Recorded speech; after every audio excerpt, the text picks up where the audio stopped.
Okay, calling the meeting to order at 5:34 p.m. Let's do a roll call to see who's here. This is Brian, GC member, and I am present. This is Andy and I am present. I'm present. This is Monique. I'm here, GC member. Thank you very much. We have a quorum. Item number 3, Governing Council Administrative Discussion and Action Items. 3.1, a recommendation to approve the agenda for the June 12th, 2025 regular meeting. I will accept a motion when ready. This is Andy and I'll make a motion to approve the agenda for June 12th, 2025 regular meeting. Second. Thank you. Roll call vote. This is Brian. I approve.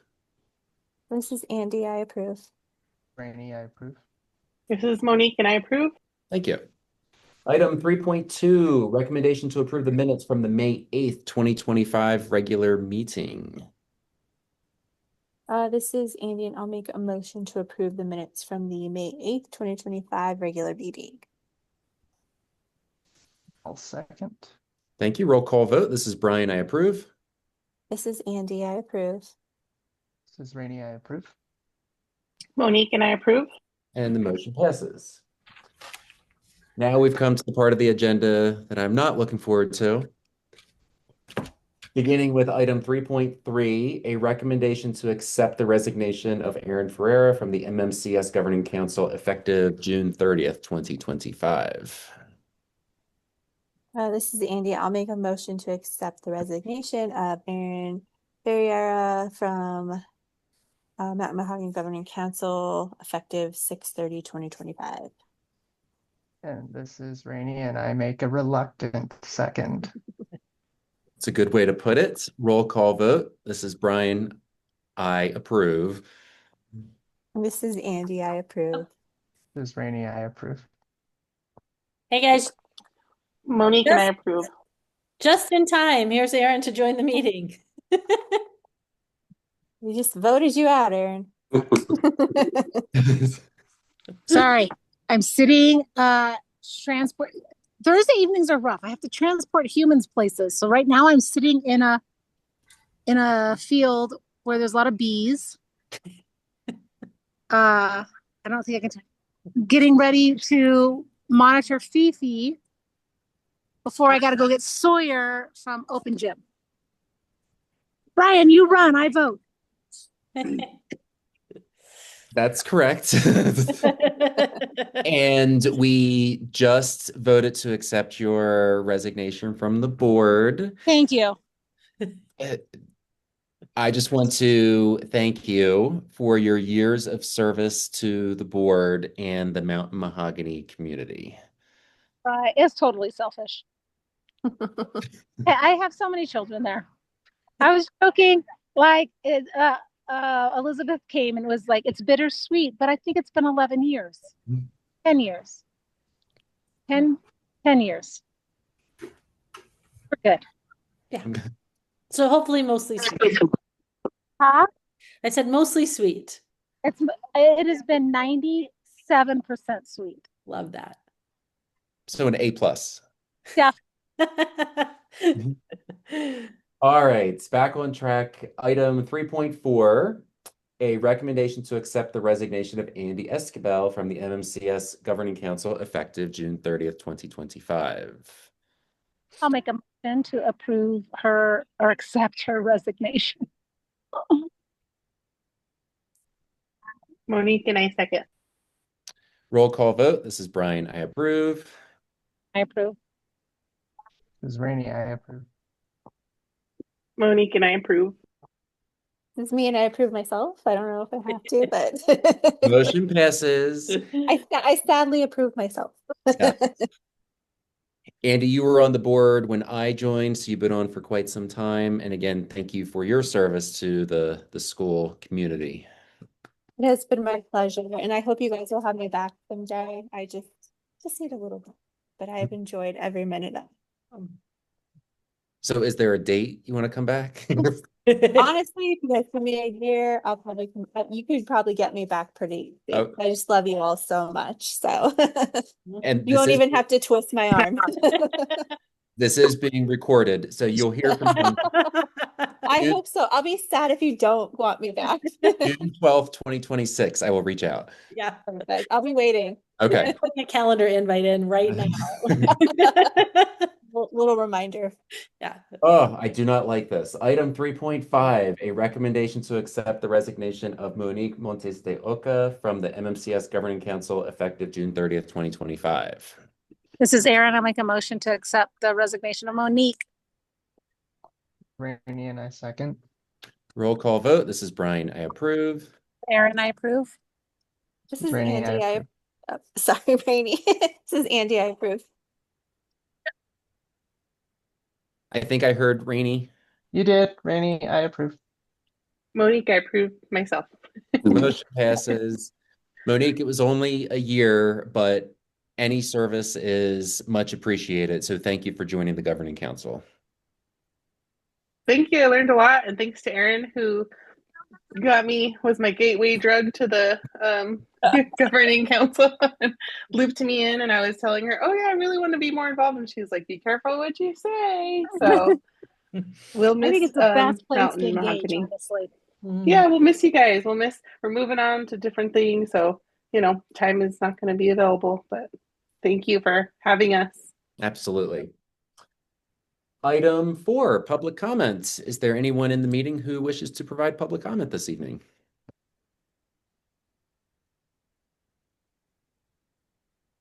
Okay, hearing none. Item number 5, stakeholder reports and action items. 5.1, director's report. Lori. Yes. The school year is finally over. So hooray, we made it, we did it. And it was a really great year. I did share some reports from iReady in the meeting materials. So you can see the growth that students made in reading and math over the course of the year. We exceeded average or median annual growth by some pretty decent amounts. So in math, we had 108% of typical annual growth. And in ELA, we had 121% of typical annual growth. We hadn't exceeded the 100% of typical annual growth in math for the past several years. So this does represent a strong step up in our math results.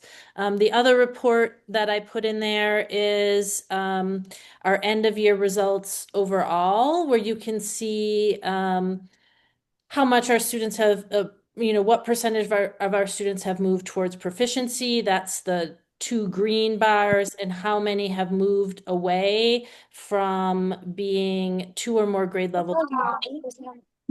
So, for example, when I'm looking at math, and we started the year with 57% of kids in the red, being 2 or more grade levels below. We ended the school year with, let's see, only 30% of kids in the red. So that's really, really substantial growth in the right direction. Wanted to share that with you guys because I was really proud of our students, of course, of all of the faculty and staff that made that happen. Here, Leora, and everyone you're here to represent. That's really exciting. We have finished the enrollment process. So students who are not going to be returning next year have let us know, and we have enrolled new students. We are currently enrolled, I'll give you an exact number if you hold on for 1 second. And these are families that have filled out like all of the enrollment, so no one really kind of pending, which is good. Angelina, our registrar, has been extraordinary. Right now, we are expecting 232 students on the first day of school. If we get more applications in for grades that we have opening over the summer, we'll obviously admit them as well. Ideally, Hey, Lori, are all the classes full, or are there openings in certain grades? I believe there's openings for kids going into second, a couple openings going into second, and then we have openings going into sixth grade. Okay. In case I know anybody. In case you know anybody, send them my way for sure. We haven't gotten our state testing results back yet. I'll be expecting those at the end of June. We did get our English language learner results back. So we had 6 students designated as English language learners in the school year. They have to take an assessment known as the Access, which tests speaking, listening, reading, and writing. 2 of our 6 students scored above the 4.7 threshold, meaning they can be exited from English learner status. So that's a 33% success rate. And that's really impressive for these students, especially because many of them are co-students with IEPs and students who are English learners. And then you may have noticed that we have a guest on our meeting today. It's Steve Nakamura from Rachel Matthew Development. You guys will be asked to vote on a purchase order and contract with Rachel Matthew / RM 5014 LLC later in this meeting. Steve works with Rachel Matthew. They acquire and develop facilities for charter schools. I came to him saying, hey, Steve, we have this radio station in front of our campus. For a long time, we've wanted to acquire that property, develop it into something that would give us additional space. And he and I have been having meetings. Mary has been involved as well to kind of outline what that process looks like. So since you guys will be voting later in the agenda, and just because this is starting to become a real proposition, I thought it was important for you guys to meet Steve. And Steve, could you talk a little bit about what your company and what you do for charter schools? Absolutely. Thank you so much. I appreciate it. So my name's Steve Nakamura, and Rachel Matthew Development is actually an Albuquerque-based company. And we've been involved in, probably about 15 charter schools in the Albuquerque area that we've actually designed, financed, built, designed, the whole 9 yards. And some of them that I can tell you that we've done is we did International School at Mesa del Sol. We did Gordon Burnell, which is right up the block from y'all. We did Health Leadership High School. We did Ask Academy in Rio Rancho. And we just finished Saba in Rio Rancho. And like I said, we have a resume of about 15 that we've done here. And those ones I mentioned, we are holding lease purchase agreements with this, through the school, through the state PED. What we do is a lot of the times the schools have a problem financing schools and finding reputable people to do it. There's a lot of schools out there now that got into some very questionable deals over the years and are in facilities that are just literally falling apart. So what I was asked to do is reach out to the radio station that's in front of you, because they're, with everything that you've established on your campus, it would be really hard to leave the location you're at now.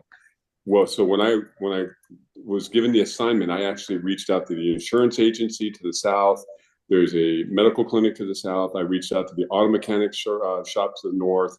Thought about even reaching out to some of the residential neighbors to the north also, because I approached the radio station, and the radio station said they did not want to sell the station. If you go in that building, it reminds you of 1972 in there.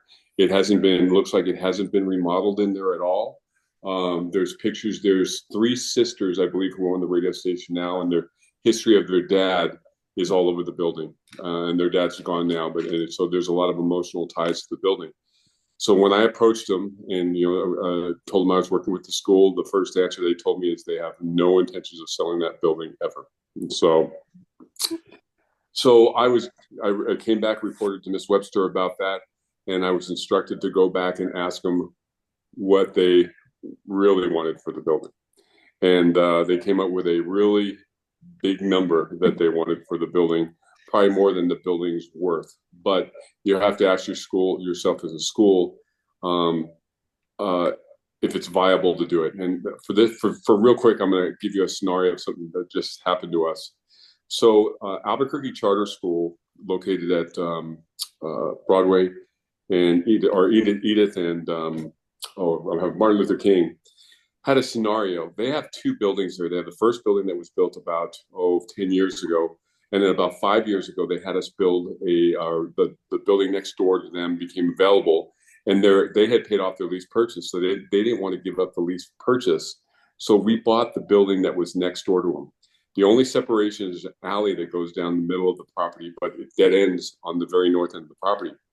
Well, the neighbor came in about a year ago. The neighbor approached the school and said, the city of Albuquerque is now allowing casitas in people's backyards, and the neighbors wanted to put casitas in the backyard. The only problem is the only way to get to the casitas was going down that alley that was, and it would compromise security for the school. So the school was laid out 3 different scenarios that we put their existing property up on the market, number one, and start looking for another property somewhere for them to go. Or number 2, they pay the man what he wants for his 2 houses that were there, and we level the houses and we go from there. Well, we came up with a number to replace what they had on that particular property. We were looking at $20 to $25 million. And that was not a feasible number for that school at that particular point. The school at that particular time offered the gentleman $700,000, which was $350,000 per each house. Keep in mind that these houses are probably 50, 60 years old, and they were rental properties, but they bordered the school, and the school really didn't have a choice. So in that scenario, the attorneys got involved in everything like this. To make a long story short, the school paid $1,450,000 for the 2 buildings, and as soon as they acquired them, we leveled them and we created a parking lot. But it solved their problem. Now the school is 100% secure. They got some extra parking they needed, and the deal was done. How they paid for it is they went back to the state and they redid their lease purchase agreement with the state, and they added the money to it. So that's the scenario that we're kind of in your scenario. So the lady was asked what she wanted for the building. She said, at first, again, she didn't want to sell it. When Ms. Webster instructed me to go back and ask her what she really wants, the number she wants for that building, and if everybody's sitting down now and prepared for this number, she wants $3 million for that property. And again, I'm sure there's somebody choking in the background right now. So, but again, you have to ask yourself, for the $3 million, could you duplicate what you have right now? And the answer to the question is probably not. So through some negotiations back and forth, I went in on behalf of the school. I hope I took it upon myself. I went in crying that the school couldn't afford it and all that different stuff. And anyway, she came down to $2.3 million, which was a nice savings of $700,000 off the building. Well, I called Miss Webster one day, and she goes, "I'm pretty satisfied with $2.3 million." And I told her, I said, "I'm not. Let's go back at $2.2 million just to see if what kind of mood she's in." As soon as I hung up with Miss Webster, I said, "The heck with this. Let's offer $2.1 million." And I'll be darned, she said she would accept $2.1 million for the building. And so it is overpriced for what it's worth. It's 3,800 square foot. It needs to be remodeled. And there's a lot of work that needs to be done to it. But again, you're in a situation where it's the only thing that's available around there. The building, again, is 3,833 square foot. And the plan is, the first thing we have to do when we buy an existing building is we have to notify PSFA, Public Schools Facilities Authority. And they'll come out there and inspect the building. Any building that's 20 years old or older right off the bat, you have to put a new roof and new HVAC system in right out. They figure that it's reached the end of its life score, and they have the NMCI score that they'll rate the building and everything like this. And they base some money based upon the score of the building. So the plan, the thoughts that we've had about with that particular property right now is to keep the 3,800 square foot and totally gut it and remodel it, but also add a multi-purpose building to the existing building. And, when we're done with it, you won't be able to tell that it was an existing building because we're going to make it look brand new. We also talked about recreating the entry off of 4th Street and that loop road that goes around, that you come in on the south side, go around the radio station and go to the north. If we eliminated that and created more of a two-way entrance on the south side of the property, that's going to give you a ton more space on the north side of your existing facility for parking or even more future buildings in future for more stuff for the future. And it'd just be a matter of redesigning the lines and doing stuff like that. So where we are right now is pending the board approval, is that we're going to write the purchase agreement for the property. But Rachel Matthew is actually the one that will be holding the note on the building via a lease purchase agreement that has to be approved by the state of New Mexico. So whereas depending on how long we decide to finance, it was interesting listening to the ladies who resigned from the board today, because those ladies were talking about, one lady said she was on the board for 10 years. When I get involved with this deal, I'll probably be involved with the school for the next 20 to 25 years. So, and it's funny, I always like when I make a comment like that, I hear people in the background say, well, I'm not going to be here for 20 to 25 years. And the reason we're doing it, that we have interest in doing it, obviously we're a business, but you look at some of these schools and there's a lot of charter schools that are out there that are on the verge of failing. And their programs. I mean, to know that you're going to start the school year next year at 232 kids is actually a good number. We see schools struggling with 80 kids, schools struggling with 60 kids. I mean, and stuff like that. And your numbers are solid. And plus, the visits I've given to the school, you can just tell when a school is successful. And that campus is just absolutely phenomenal of what you've created now. Now it's time that we're looking to take it to the next level. So what our responsibility is to finance the deal, to meet with our architect, to have the school meet with the architect, sit down, start designing exactly what you want for the future. We take care of working with PED and your attorney to make sure that we're following the letter of the law and that nobody has to worry about Larry Barker knocking on their door. We're going to follow the letter of the law. We're going to take care of the communications, like I said, with PED to make sure the lease purchase agreement's done. We're going to draw the plans. We're going to engage the civil engineers, the electrical and mechanical engineers, and then we're going to build the project. Typically, a set of plans to build a facility like this is anywhere from $200,000 to $250,000. But state law says that you're only allowed to give up to $60,000 for something like this. So what our contract that we've created, and actually it was created by Patty Matthews and Sue Fox, if you've been involved, they used to be the only two attorneys representing charter schools for a long time. They were the main two people, but Patty retired. So it's a pre-development agreement, and what we're asking for $59,000 upfront. Now the $59,000, probably $20,000 to $25,000 of it's going to go into earnest money for the title company, just for the contract because of the size of the amount. The rest of the money we're going to use to engage the architect, the engineers, and all these different people. And then what will happen is there'll be no more money required from the school until we have the lease purchase agreement ready and we're ready to close the property. We don't think we're going to close the property now for at least six to 9 months because the radio station has to take time to move. And that's actually good for the school. It gives us time to, see what other capital improvement money's out there and to make plans for the future. We can draw our plans and get everything done. And so, what's like you said, before you put another nickel into it, we're going to have a full working set of plans. So basically, like you said, I'm going to be $250,000 into this. All you guys are going to be in $60,000. So again, if God forbid something happens, I'm going to be out, $200,000. And but I have faith in everything that you guys are doing. And I know that you're not going anywhere. You've created such a wonderful facility and a wonderful program that we are willing to take the chance with you to get this project going. And I have to share with you, there's not a board of directors. I'm the one that's making the decision. And and to have this thing going. And I know I've said it a couple times already. I believe in what you guys are doing at Mount Mahogany. Are there any questions I can answer? This is Erin. Sorry, I you may have already talked about this a little bit, and I couldn't hear very well. I'm now in the car, but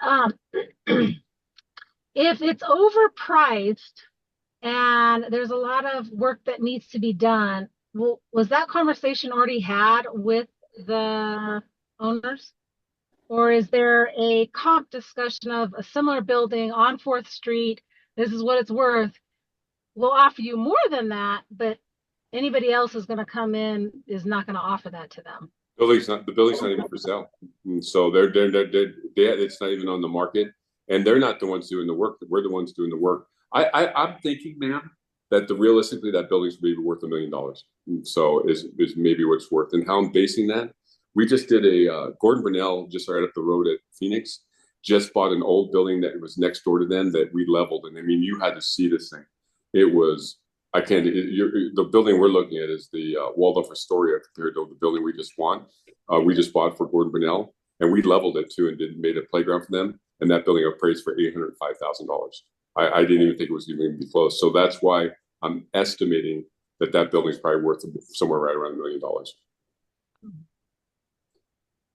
But I guess I'm now speaking to the board. I mean, obviously I've been advocating for this for a long time, but I just want to make sure that we're not overpaying as well, right? In the sense that you say it's not for sale and yet they're willing to take an offer. And so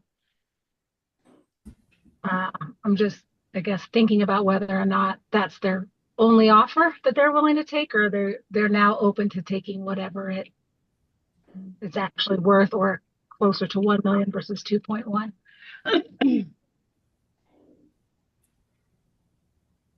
Just statement. I have a few questions. Sir. Can you summarize what we would be paying for the $59,000? I heard, so part of that would go into earnest money. Yes, sir. So for $59,000, remember, sir, that this also will go towards the purchase price of the building. So when the deal goes forward, we're going to put probably $25,000 in earnest money with the title company. So that leaves $34,000 left. We're going to pay for the architect. We're going to pay for the civil engineer, the mechanical engineer, and the electrical engineer to get the plans drawn. And what we're going to do is we're going to take the plans to a point where it's preliminary plans that I can give you a hard number of exactly what this whole project's going to cost. Yeah. This is Lori. I think it's important to remember that Mountain Mahogany is not purchasing the radio station. Rachel Matthew is purchasing the radio station, and then we would be purchasing via a lease purchase agreement the facility from Rachel Matthew. Once that happens, what would be the monthly cost and for how many months? We have no idea at this particular point because we have no set of plans to go off of. And I don't know exactly how big Miss Webster's thinking if she wants to add the gym and everything. We haven't even met with the architect yet. So, Mary and Miss Webster sat down and they talked about what a preliminary budget might cost and if the school could afford it. Because what the bottom line really is what that monthly payment is. You know, the school could say, you know, they're paying $10 million. If the payments are $8,000 a month, that's very doable. But if the payments are $90,000 a month, it's not. So, but the term also plays into that. Yes, sir.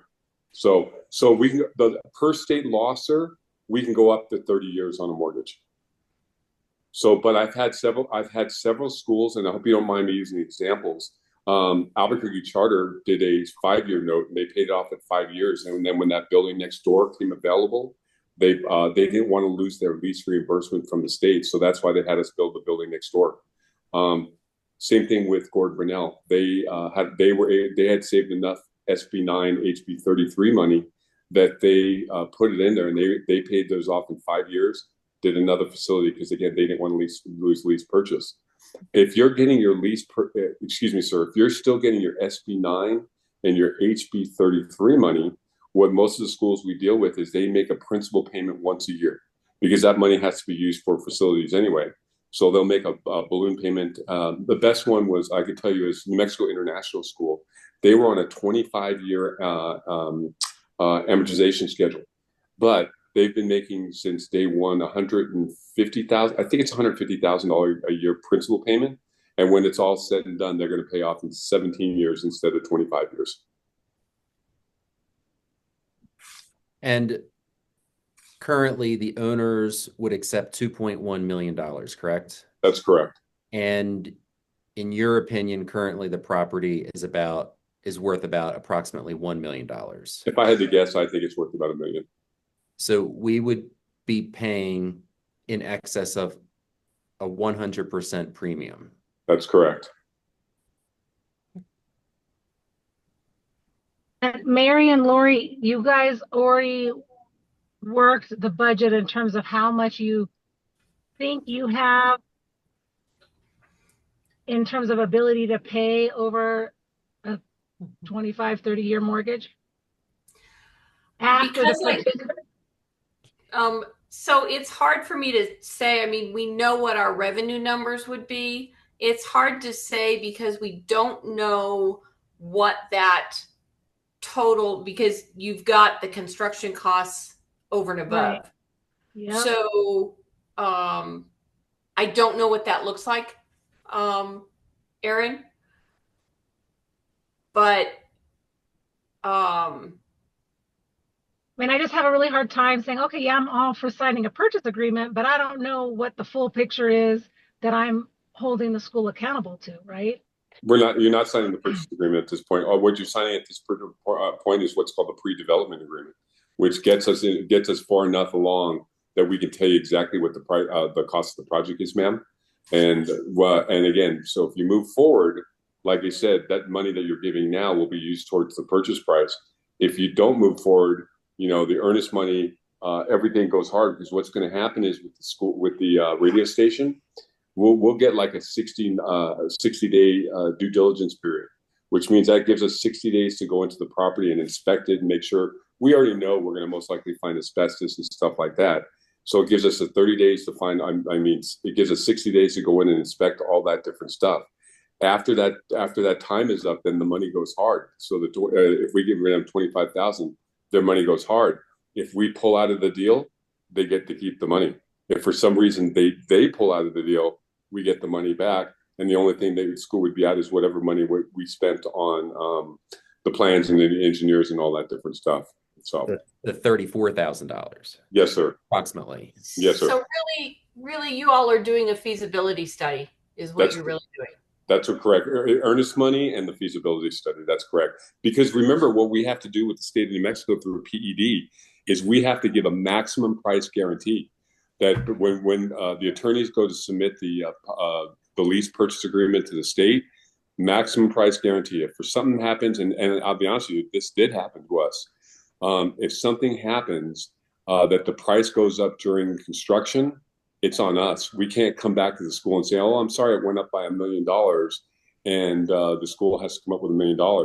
And you would think in this day and age it wouldn't happen, but during COVID, Rachel Matthew had to eat another $1.5 million, because if everybody remembers when that all happened, all the building materials went through the roof, and that was probably one of the hardest checks I had to write.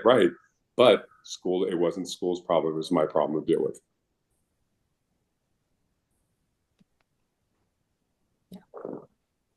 So just to reiterate, the request won't be to say, yes, for sure, we're going to buy this property and do this project. But if we aren't willing to spend the money now to do the planning and designing, we won't know the numbers. We won't ever have anything to put in front of you guys to eventually approve, if that makes sense.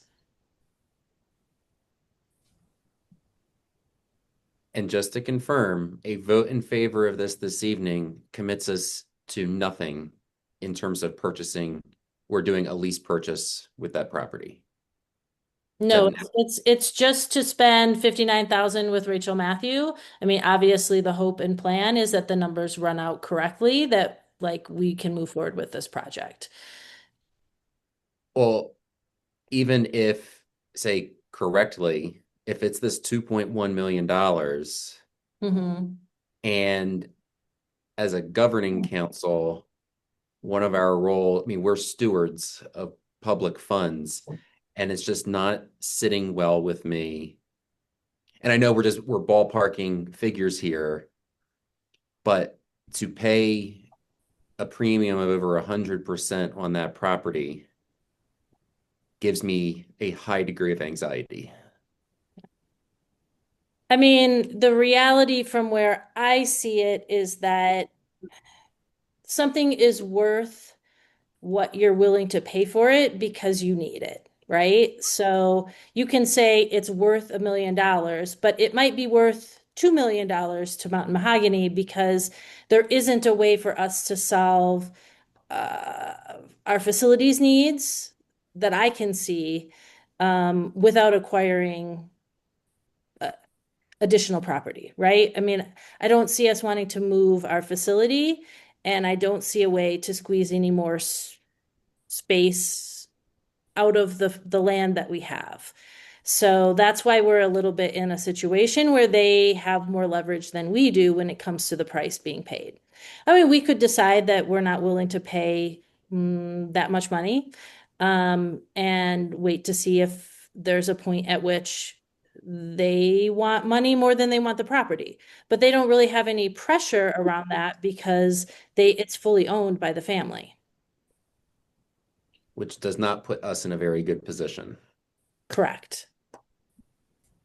And so I was going to let you know also too that that's a fully operational TV station and radio station. There's like, I think the sign says there's like 5 radio stations that work out of there, and was it KDEF? I think it's a TV station that's down there. So they're up and operational. And one of their things too is they wanted to make sure that we didn't want the building tomorrow, because they have to work with FCC to get license changes and all kinds of different stuff. So they have to find somewhere to go. And that was one of the things that they said is, if you want this building right away, it ain't going to happen. And so.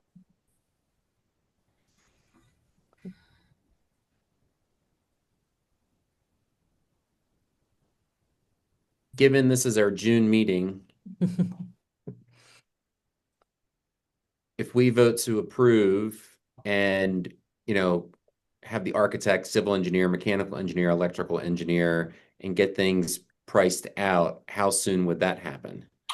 As soon as Mr. Webster gets back from vacation, June 30th, we already have her set to meet with an architect to start signing. The architect works for Rachel Matthew, so he's available to her. But so let's talk about what the plan, as I'm hearing it, when I met with the 2 ladies, what the thoughts are. Mm-hmm. So my thoughts are, and Ms. Webster, if I say it wrong, please correct me. Mm-hmm. The 38,000 square foot that's sitting there now, like I said, just picture what you're going to see at some point as a shell, because we're going to take that roof off, we're taking the air conditioning off, the bathrooms, everything's going to come out. And that's where we'll turn any classrooms that she needs, or any the SPED stuff, or any of that different stuff, little conference rooms, everything will be in that 38,000 square foot, 3,800 square foot. Yeah, 3,800 square foot, because it's got the low ceilings. Mm-hmm. Now, it's also a dream to put a multi-purpose room, a multi-purpose area onto that existing building. And we've gone all over the place. Yesterday, we visited International School at Mesa del Sol, where we did a 6,000 square foot multi-purpose room. And I think the consensus of what was saw yesterday, it was kind of bigger than you guys really needed. Mm-hmm. So if I had to wild guess it on the 3, just knowing what I've known so far with the ladies, is that we'd use that 3,800 square foot, and I'm thinking we're going to probably add another 3,000, 3,500 square foot onto that building. So to give you a grand total of what it's going to cost. Am I correct? Am I close? I think that's a reasonable estimate. Yeah.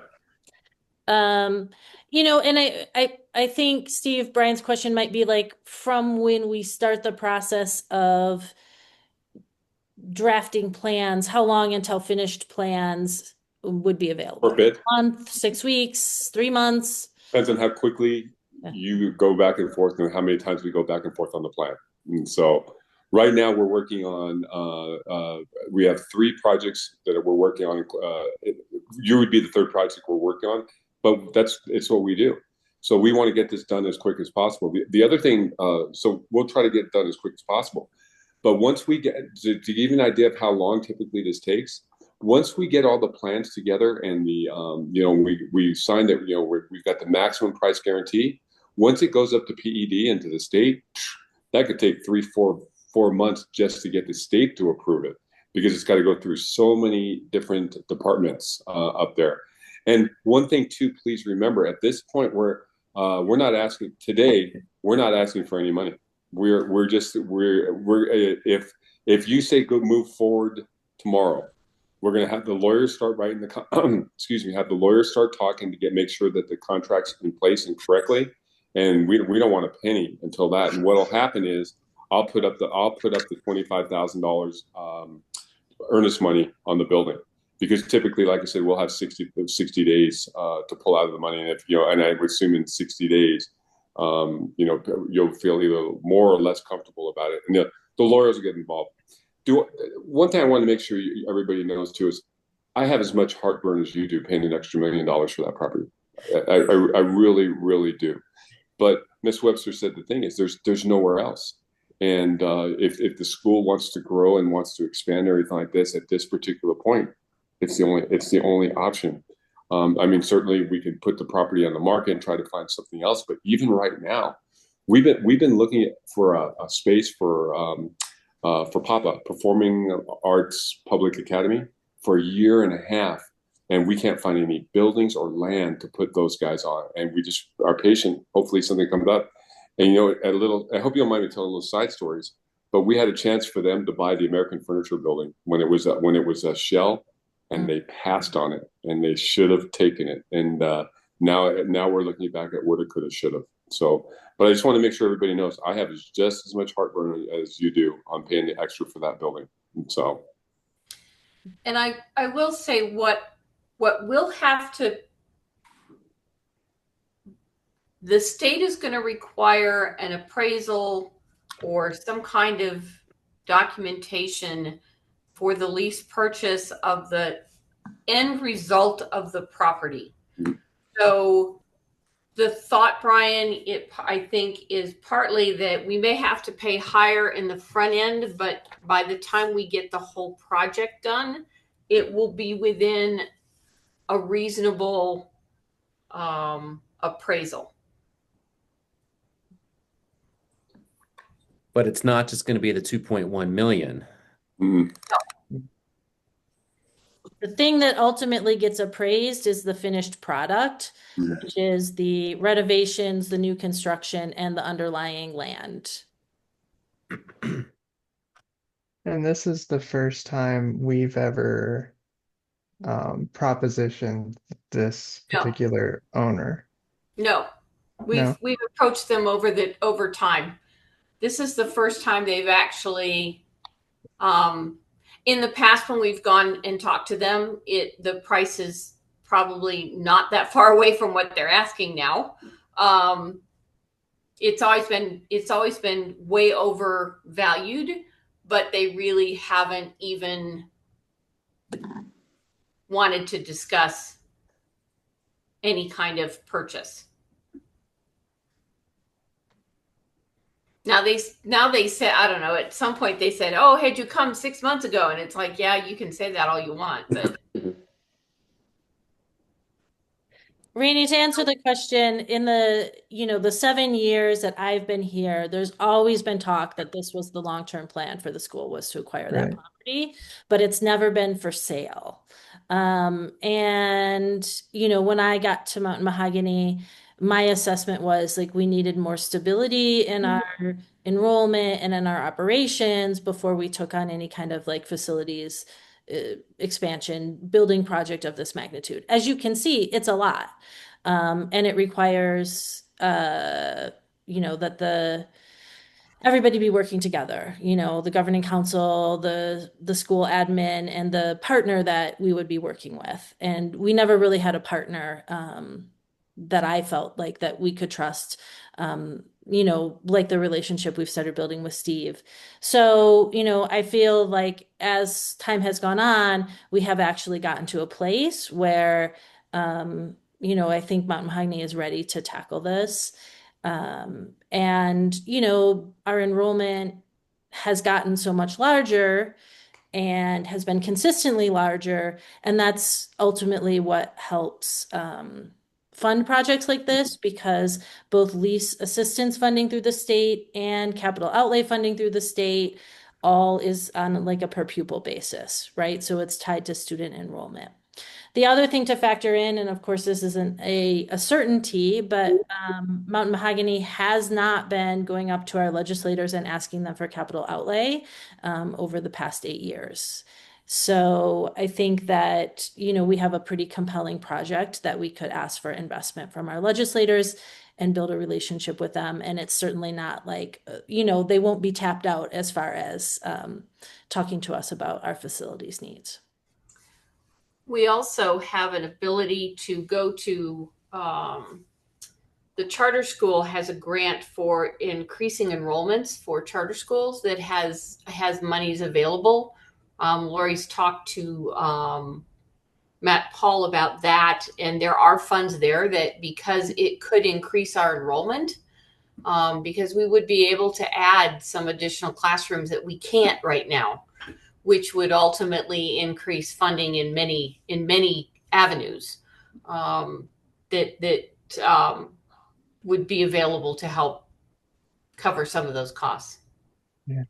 And I guess I also have reservations a little bit different from Brian's. Mostly, I understand they're asking for more simply because, it's not even on the market.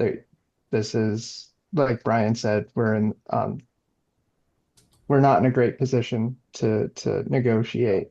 So I get the higher price. I guess my bigger concern is, one, though we're not paying Nakamura's company today, we're still committing almost $60,000, as well as potentially going into this project in a very sporadic economic situation that I'm not incredibly comfortable what our own funding will look like in the next year or two.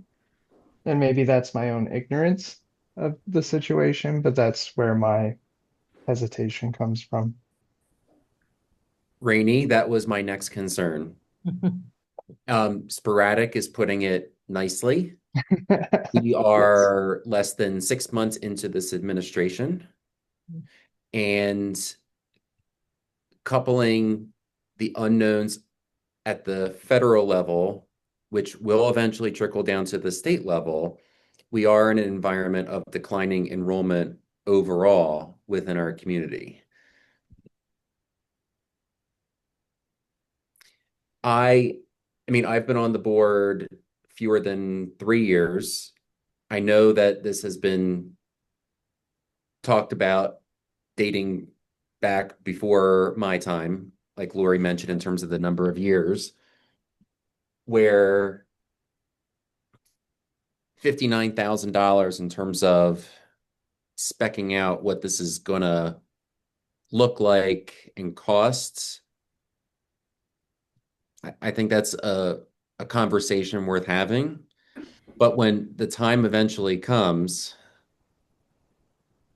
when we get actual numbers and how much we're going to have to pay, not just for the property, but for the renovations as well, if that $2.1 million doesn't go down, I'm going to have a hard time, because I'm just, once again, being stewards of public funds.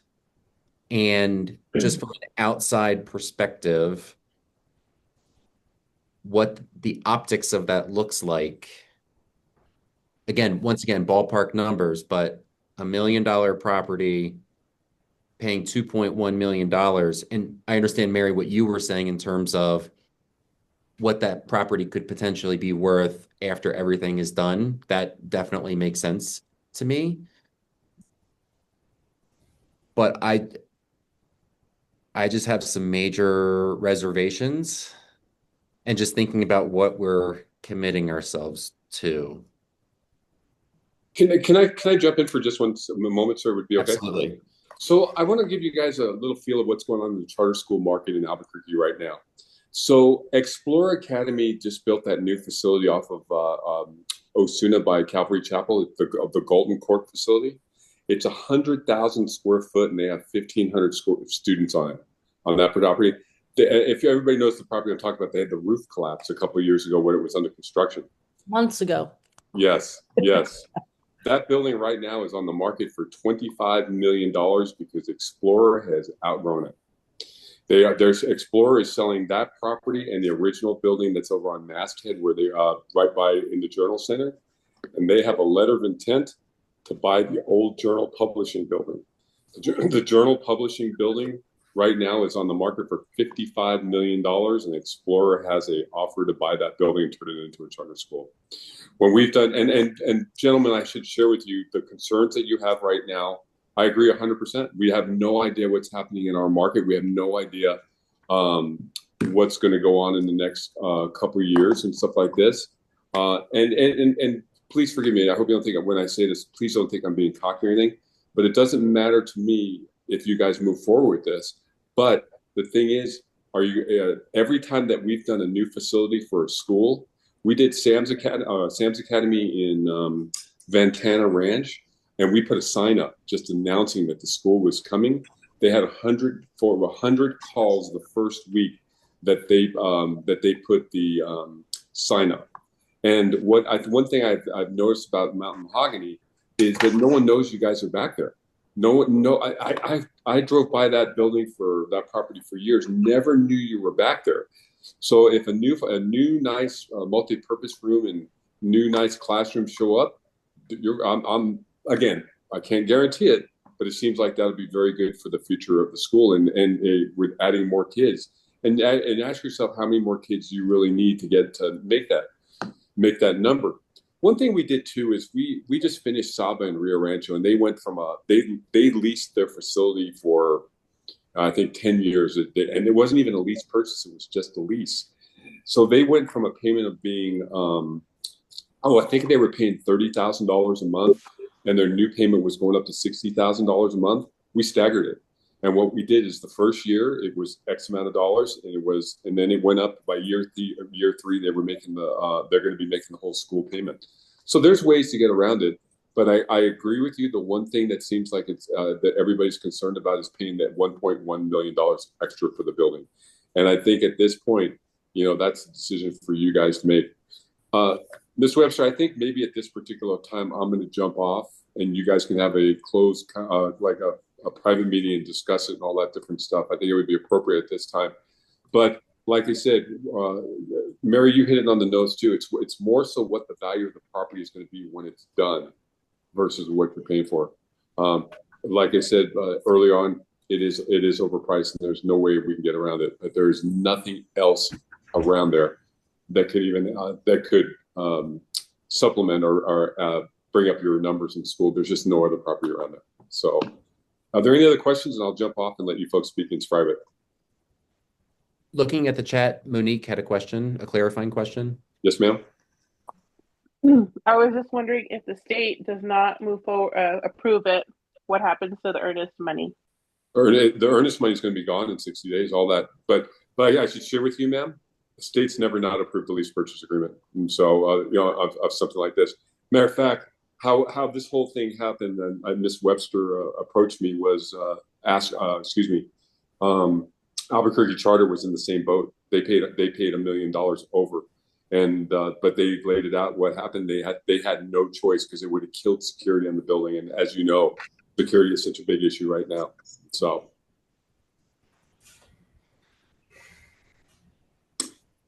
folks, if there's anything that if something comes up and you need me to jump back on, just please give me a call. But I'm very thankful for your time, and I understand you guys have a very hard decision that you have to make right now, and I'm very, very thankful for your time. Thank you for joining us, Steve. Yep, Okay, thank you. Take care. you. All right, bye-bye. Thank you. It feels like we're not ready to move forward on this, and I think under normal circumstances, I would say, hey, can we table this and come back to it or have a special meeting to talk about it? But given that three of us are no longer going to be here soon, it feels very urgent that we do this quickly. So I'm just feeling the urgency, but I'm also feeling a lot of reluctancy.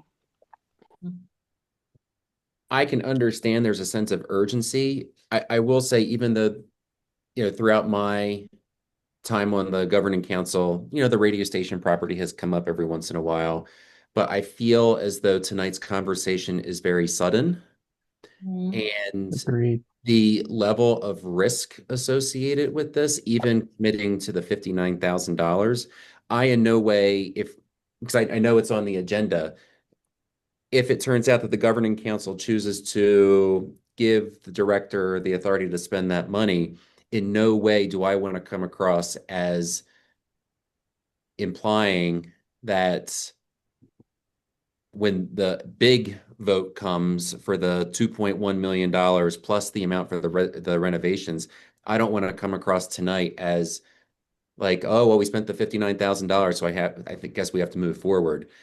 I have major reservations about this, and the fact that he was ballparking the $1 million, obviously, but that's over 100% more than what that property's worth. And if another school did it, that's their decision. That their governing council made that decision. We didn't make that decision. I do want to make sure that we hear from all GC members, because this is a very weighty decision, even just the $59,000. So I want to check in with Andy. I am probably the only one that feels this way. I think we've always needed that property. I think since I've started, I think it was always something we always wanted. It was something we always talked about. I feel a little differently than you guys. I do think, I don't know, I think it's you got to have growth somewhere. Those kids need somewhere to go. You need these classrooms. You need those. I, you know, I hear everybody's concerns. I agree with the concerns. It's just one of those things like last 5 years, we've been waiting for that opportunity for that property. And so for me, it doesn't feel as sudden, I guess. I don't feel like this is just, I just think we've always wanted that property. I don't know. I understand the climate of, politics and where are we going to be financially. I think it's just, I also know I'm leaving. So it's kind of hard to like, you know, I might have a little more, fight if I was staying because it'd be different. I would be voting, going forward on other things. But if you're asking my opinion, I do think the school needs it. So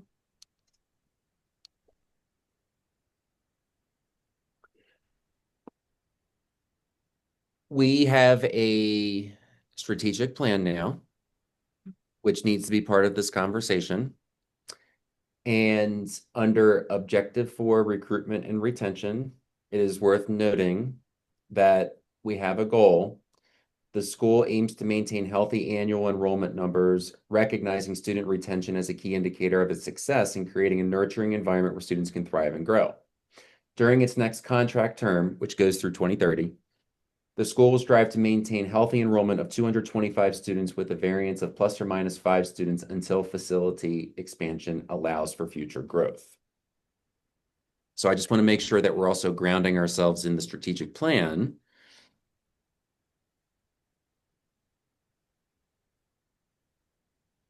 Another thing I wanted to bring up is I know we've been asking, I mean, I'm very new to this conversation, but I know we've been wanting it for a long time, working towards it. Getting them to say yes was a huge deal, but there still is potentially time to, like I think Lori said, maybe wait and see if they're willing to negotiate. They've showed us that they're willing to negotiate at some point, and the idea of them selling, we kind of convinced them to do that. And so, at what point are they willing to continue that conversation if we're the only one having that conversation? So, is there room to wait and continue to negotiate after we've kind of planted the seed and allow it to grow? I don't know. I guess this is a question for Lori and Mary. How would we be paying the $59,000? Where would that money come from? Lori, I've got this one. So you have several funding sources. You're looking at your financial statements today for the month of April. You have about, at the end of this year, I estimate you'll have probably $600,000 sitting in the bank for House Bill 33. You've got probably another $100,000 sitting in the bank in your Senate Bill 9. And then you also have a bar coming in that's about $21,000 for your Senate Bill 9 state match. So we have been accumulating cash in our capital funds partly to work on purchasing the building. And so those funds have been out there. I think had we moved, who knows, had we been able to get a previous governing council to take this action 15 years ago or 10 years ago, we probably would have paid a very small price for that. But unfortunately, we keep moving, and the only thing that keeps happening is land is getting higher because there's a scarce amount in the city of Albuquerque. And so I'm not sure if you wait much, if you continue waiting, I'm not sure it's going to do anything but go higher. And in 2 years, it may be worth 2.1 million. 4th Street, I don't know if you've been driving down that street, but the amount of multi-story apartments going up and down that road is significant. So there is a lot of new construction on 4th Street, which may indeed change the value of that property. That it's the building may not be worth it, but the land may be worth it. So I'm not sure. There is some cash. We have some cash. I don't want to use all of the cash, but there is some cash easily for the feasibility study. You mentioned, Brian, the strategic plan. We also had a 5-year facility master plan done several years ago that also identified that the school at some point would be looking to expand by purchasing the radio station. So I think your long-term plans have always addressed that piece of property. Where can I find that facility plan? Lori? I have it. I can send it. It was what, 2 years ago, I think? Oh, longer than that, Mary. I think we tackled it my second year here. So, Okay. yeah. It took a while. Yeah. I will only say that there are risks on both sides of this equation, right? It's easy to see the risks of economic recession. It's easy to see the risks of, making a commitment that we will be paying for a property and as Brian noted, like paying a high price for it. There are also the risks, and I'm probably one that sees them the most, of not doing something, right? And there are risks to our teacher retention, right? It's very difficult to recruit a PE teacher who has to work outside 190 school days a year. It can be very difficult to recruit interventionists and special education teachers when I don't have proper facilities for them to be doing their work in. It can be difficult to recruit families sometimes, right? If we don't have the proper facilities to meet the needs of their kids. And it's difficult to provide the education that kids deserve if I don't have spaces to serve them in. So I don't want to just see the risks of taking action. I also want to be aware that there are risks to not taking action. But yes, I do acknowledge that, this did kind of, from the governing council's perspective, happen pretty quickly. I know I've mentioned it in some finance committees and at previous GC meetings that, we were working towards this direction, but it took a while to get solid numbers. And it took some time to, get to the point where we thought we had a plan to bring forward. I think it's reasonable to invest at least the amount that we're requesting today to figure out if it's something that can happen. But if the governing council's decision is to wait, then we can certainly move forward in that way.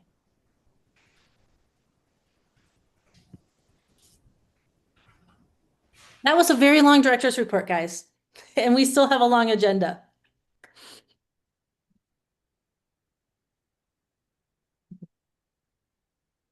Are there any other questions for Lori at this time? There is an agenda item later on.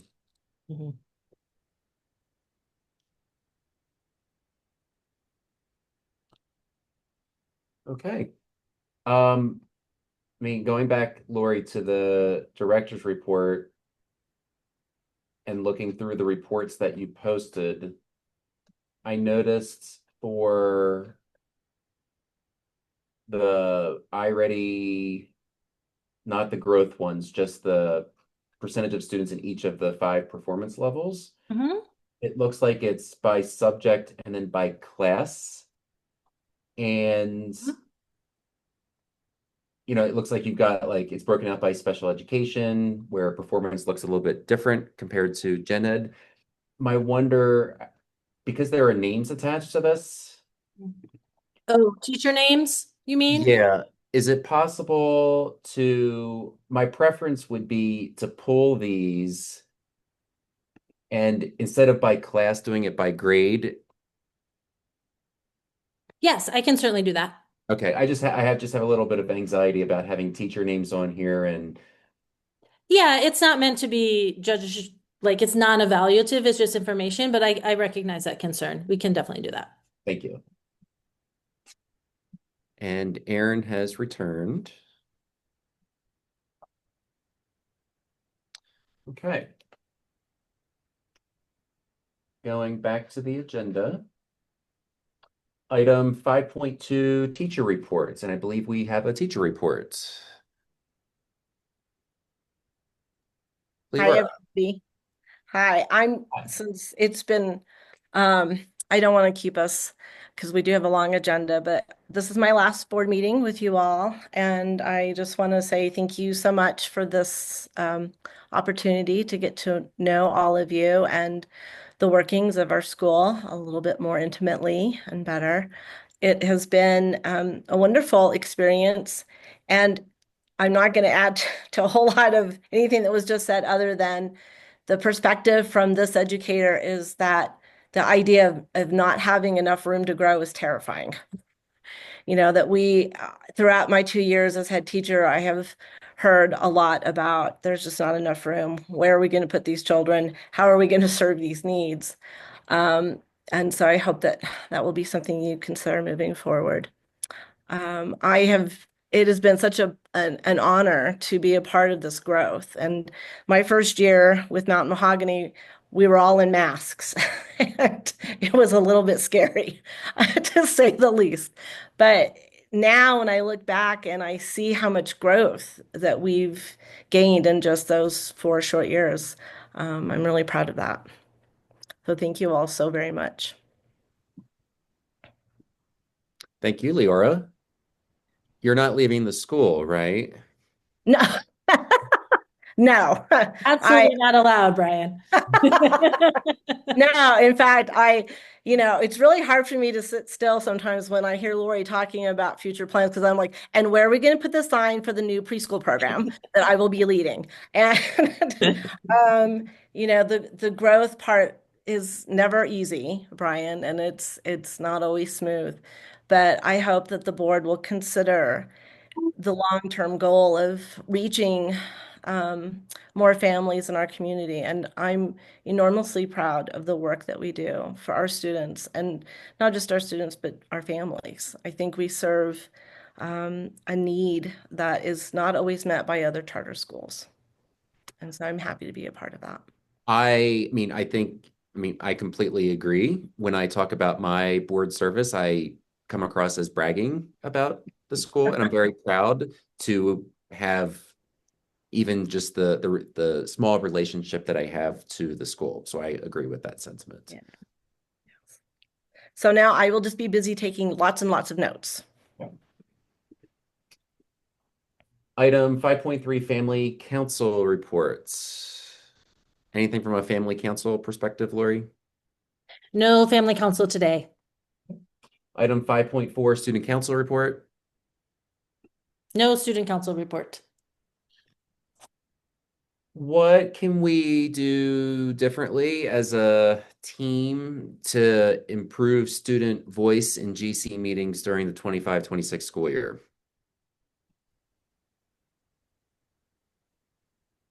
And if that's a question, I'll just put that out there. It doesn't need to be answered right now, but we have this as an agenda item, and I would like to hear from students in the coming school year.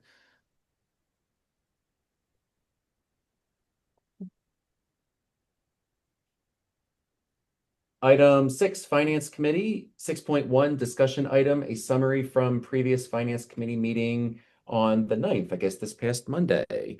And Elizabeth, is this going to be you? It is. Excellent. And I just pulled up our RFR tracker and it's really exciting. So what I did is I put green bars for the funds that we have fully finished our request for reimbursements for. So Mary's been really busy. I've been helping, but we're in a really good place. The ones we still have left to bill, let's see. I'm sorry, I scrolled too far. Farm to school, we are spending the last of it right now, and we'll be submitting that shortly. The library bond, the last book arrived today. Yay! So now I'm just waiting on an invoice so I could pay it. So that one is done. They're working on the repairs to the kitchen right now. The hot water heater is in, the hand wash sink is in, working on the 3-bin sink. And then that one will be ready to pay and bill as well. Let's see, and then oops, I think I went too far. And then we're still working on trying to spend down some of these grants. And then we'll be doing, but we have billed them, all of them through late May, and we'll be doing our final billing soon. And then we have done the lunch claims through May. And then we'll be doing for June, we'll have both 3 days that we did lunches for the middle school. And then we're also doing a seamless summer program for the reading program. But does anybody have any questions on the RFRs? Would you mind going to 24-190? I gotta move you guys so I can actually get to my sliding bar. There we go. Come here. One more.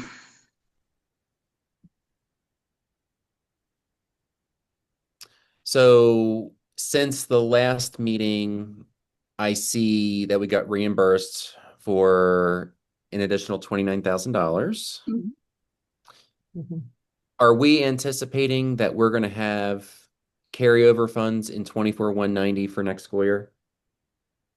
There'll be about $29,000 of monies left. This does not reflect the billing for summer payrolls because I have to wait until the contracts are over before I can bill for summer payrolls. And we also have some other things coming in. So that will be billed probably around the 20th for the rest of the year. But we anticipate about 29,000. Lori had an email to Martha over at APS, who has said that yes, 29,000 would be carried over. So 29,000 plus additional oversight from the Priority Schools Bureau, namely including review and approval of the school's 90-day plan. I'm going to let Lori talk about that because I don't know the program side of that commitment. Yes, I think that I would be willing to have additional oversight of the 90-day plan to have the 29,000. It's also an option that we decline it if the terms are too onerous when we get there. The reality is if we tried to spend the 29,000 now, we would we would struggle to do so. So I don't want, Understood. yeah, I don't want to try and spend money on things that won't benefit the school and ultimately is not a good use of public funding. So Yep, understood. And so the school is also ready to begin administering the IMSSA assessment next year, aligned to needing to spend that carryover funds. I may negotiate with the PED and see, like, I feel like if we're targeting this towards specific student groups, maybe we would just administer that assessment to those groups or the students who are getting services through the funding. Again, they can feel free to tell me, no, that's not acceptable. And then we might just decline the funding next year if it came to that.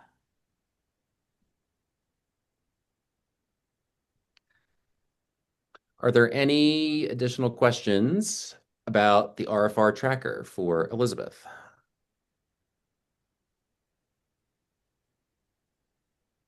All right. Up next, we have the financials for April. And if I go to the third page, you can see that we have $1,336,036 in total. And in operational, we have $715,062. So we are in a good place. And then any negative funds you're seeing here in the 20,000s are funds that we either have, because this is April, so we've either requested reimbursement or waiting, or it was pending us doing a request. So are there any questions on the statement of financial position? Elizabeth, this is Lori, and I just want to follow up a little bit with Brian, your questions. So Mountain Mahogany received high dosage tutoring funding last year through the states. What's the account number, Elizabeth? Do you remember? It's 2,700. It's a state grant. It's 2,700. We have been told that schools that were getting that funding this year will be prioritized to get that funding next year, but they have not yet released whether or not we're going to receive that funding. That pays for our math, high dosage tutoring interventionists, and it also pays for our dyslexia interventionist or dyslexia therapist. Both of those positions are really crucial to Mount Mahogany. The dyslexia therapy has been transformational for the students who've been receiving it. We had the best math scores that we've had in several years. I can attribute that in part to this high dosage tutoring. So, if we get that funding at the amount requested, then the $29,000 is less material, right, to the schools. But if we don't, that's an option to pay for some of that I wouldn't currently have. So that's one reason that I reevaluated the idea of carrying over funding in that grant for next year. Because that 29,000 would pay for the dyslexia therapist. So paying for people, I hope I'm making this distinction clear. Paying for people and not services? No, not people. Services, right? The dyslexia therapist is a contracted person. You can't actually put an employee into this grant fund. With the school improvement grant funds. Correct. Yes. Correct. Yes. That's why I was asking that question. Yes. Thank you for allowing me to explain a little further. Thank you. Elizabeth, back to you. No worries. So here is the statement of revenue, expenditures, and changes in fund balance. And it gives an opportunity to see how the revenue's been coming in and the expenditures have been going out. And there's 3 pages of that. Let me know if you have any questions. I'm actually going to try to go through this a little bit fast because we have a lot of bars. So if you have any questions, please let me know. This is, and I'll try to make this bigger, our disbursement for the month of April. Let me know if you have any questions about any of the disbursements we had for April.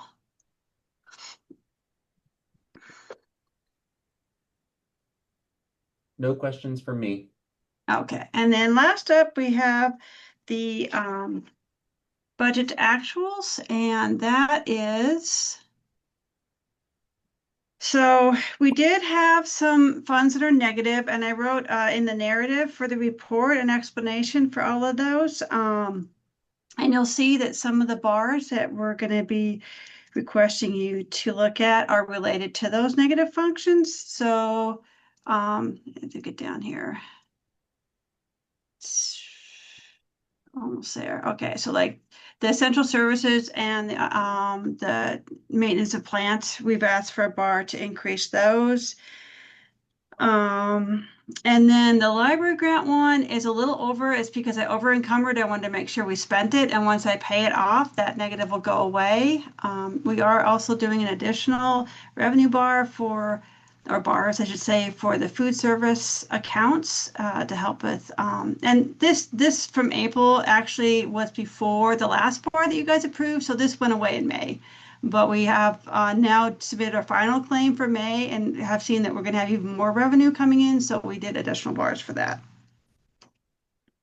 And then I think there was a little bit of a negative in 31703. And that. While you're talking about that, Elizabeth, on the cafeteria funds, I very rarely have had to make as many adjustments to revenue recognition as I have this year for cafeteria, and I think that's a very large, in large part because of our change of vendor. The participation that you have experienced in your USDA has increased tremendously because of the change in food vendor. And so as a result, our guesses have been low for what we thought we would bring in under the revenue for the USDA, which is a really nice problem to have and unusual in food service. Yes. And so with 31703, this was actually, I had over and encumbered, and when I paid it off in May, this goes away. Plus, we're getting an additional 22,000, which is one of the bars you're going to be approving. And then we did also talk a little bit about where we have excess funds. And so in 24106, we moved some of our diagnostician salary to use up that. And we were able to budget part of our health assistant in the out of the Medicaid 25153 fund, which is great because we had enough money in there to cover that. And any money that's left over there, it does roll over. And then with 26107, we're fully spending the farm to school grant. It's 2 grants in there. So we're fully spending the farm to school grant. The Ed Fellows, we spent as much as we could because they have some restrictions on the salary. Yep, and then Mary, also let me point out that we are doing really well. So if you look at the 31701, we're pretty low in that last year, but we've tried really hard not to use it too much. So we're going to end the year in a good place in 31701 as well. Does anybody have any questions on the financial statements for April?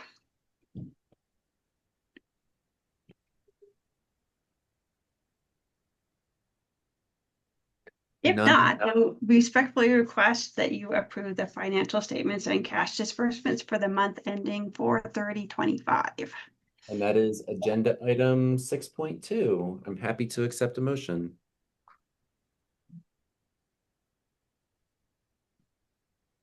This is Erin. I make a motion to approve the financials cash disbursements for April 2025. This is Rainey, and I second. Roll call vote. This is Brian. I approve. This is Erin. I approve. This is Rainey, I approve. This is Andy. I approve. This is Monique, and I approve. Motion passes. Item 6.3, we're moving into bars. A recommendation to approve bar FY 25-38 to adjust budget in Fund 31703. And this, we just got a award memorandum from the PED on May 29th. It's letting us know that we are getting $22,296.24 in the SB9 state match fund, and that's what this is for. So this is the bar, and that's the support. And on the last page, you can see I highlighted the amount that they're giving us. Are there any questions on this bar? If not, I respectfully request that you approve bar FY 2538 to adjust This is budget. Erin. This is Erin. I make a motion to approve bar, what number? 38. 38. This is FY Randy. 2538. Do you want me to repeat it? I'm making a motion to approve FY 2538. This is Rainey. I second. Roll call vote. This is Brian. I approve. This is Erin. I approve. This is Rainey. I approve. This is Andy. I approve. I approve. The motion passes. Item 6.4, recommendation to approve bar FY 25-39 to adjust budget in Fund 26-195. So this is a report showing that we have received just under $117 in revenue in the fund where we put our donations since the last time that you guys did a bar for an increase. And so this is to budget that revenue that's come in. Are there any questions?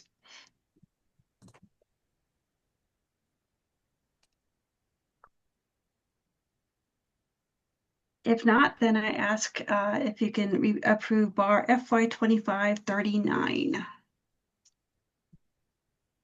This is Erin. I make a motion to approve bar FY 2539. This is Rainey. I second. Roll call vote. This is Brian. I approve.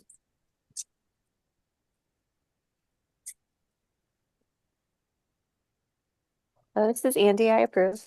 This is Rainey. I approve. Monique, I approve. Why isn't it working? Well, we can hear you, Aaron.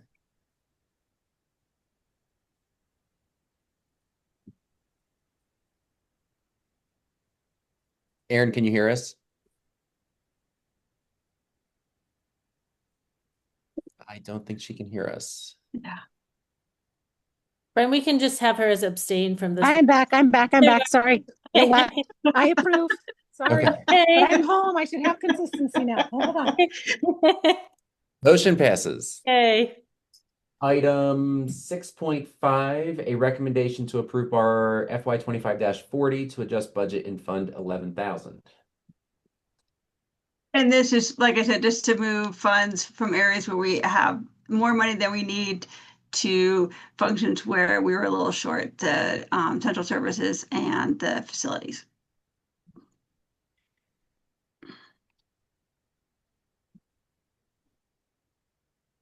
Okay, is there a motion? This is Erin. I make a motion to approve bar FY 2540. 40. 40. This is Rainey. I second. Roll call vote. This is Brian. I approve. This is Erin. I approve. This is Rainey. I approve. This is Andy. I approve. This is Monique, and I approve. Motion passes. Item 6.6, recommendation to approve bar FY 25-41 to adjust budget in Fund 24-106. And this is where we're moving some of the diagnostician salary. So at the beginning, last year, APS gave us additional monies, and at the end of the year before budget was finalized, they just kind of threw it in other professional services. So we kind of waited till the year end so we could see where we were, and considering Medicaid billing rates and MOE for special education, the best place to move this to move over here was the diagnostician. And so this lets us move the budget down from this professional services down into the salary.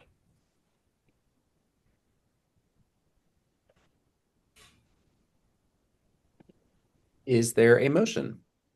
This is Erin. I make a motion to approve bar FY 2541. This is Rainey. I second.